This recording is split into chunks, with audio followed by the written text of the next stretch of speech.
Okay, we've got a fun one today. Step number 15 in the legal checklist for startups is to set up your basic contracts. I'm Mark Lyda of the Lyda Law Firm. Let's get started.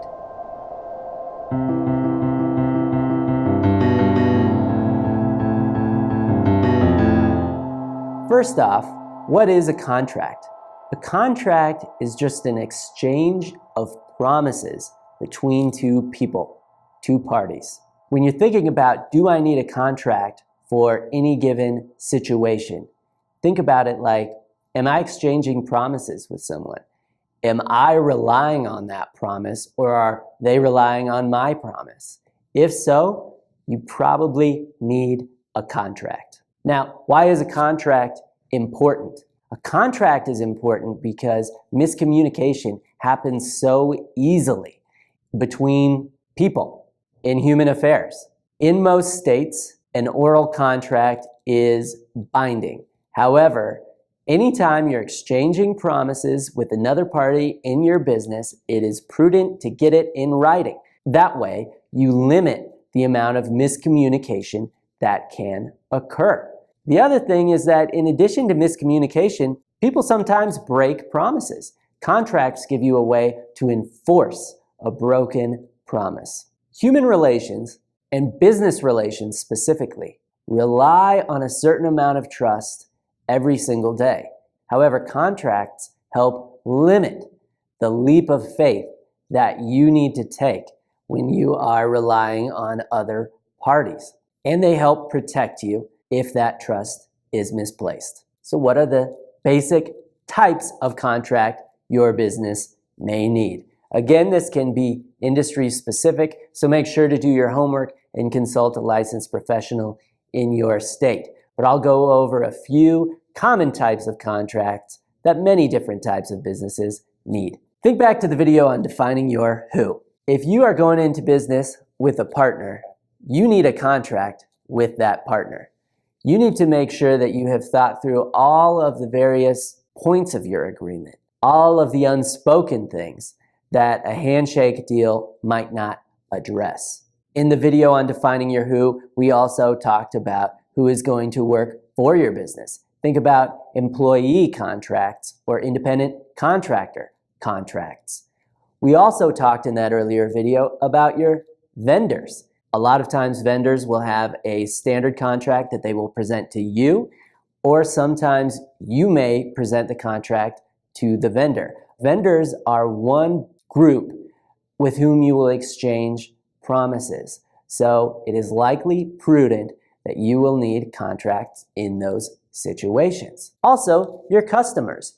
It's very common to have contracts between you and your customers or clients. Again, the type and substance of that contract will vary greatly depending on what type of business you're in. But if you think back to that video on defining your who, and you go through all those various relationships that you have in running your business, and you think about, am I exchanging promises with this person? In each one of those cases, you are likely to need a contract, or at least it's an opportunity for you to better protect yourself by having a contract. We also had an earlier video on determining your insurance needs. An insurance policy is a contract. It's a contract between you and the insurance company. You are promising to pay your premium, and the insurance company is promising to pay out a claim for a covered loss. Remember that that's a contract, and take it as seriously as you would take any other contract that you're signing. And then the last really common type of contract that I will highlight for you is a lease. That's a contract as well.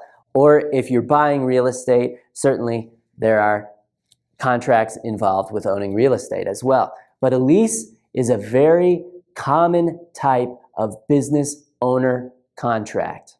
Commercial leases can be extremely complicated. They are often written by the landlord, not by the tenant. As such, they are often heavily favored toward the landlord rather than the tenant. So what's the process for setting up your basic contracts? Well, in some cases, whether it's your vendors or your landlords, a contract will be presented to you, and you will have the responsibility of reading and understanding that contract, making any changes you want, and engaging in that negotiation process. But in other cases, you will be setting up the contract. You will be drafting it from scratch. For example, your customer contracts will probably come from you originally. So how do you do that?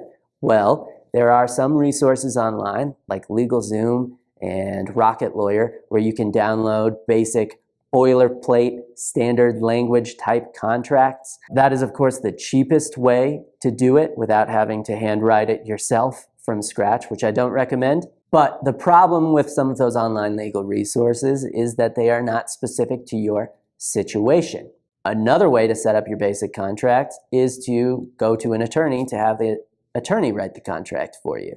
Just know that this can get expensive, so I recommend that you discuss a budget or potentially a flat fee for drafting the contracts with any attorney that you hire. Or if you already have a contract, whether you downloaded it from a legal website, you wrote it yourself, or it was presented to you by a landlord or a vendor, you can take it to an attorney to review and discuss it.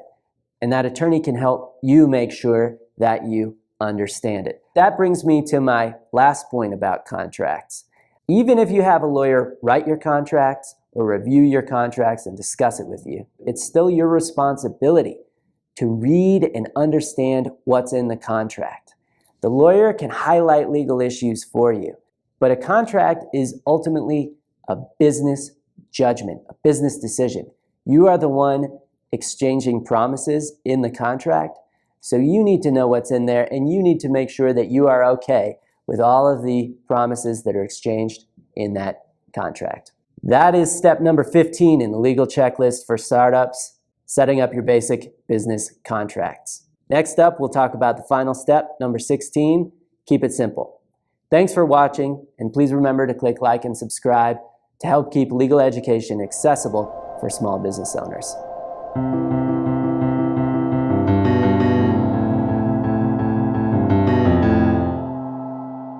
Quiet on the set.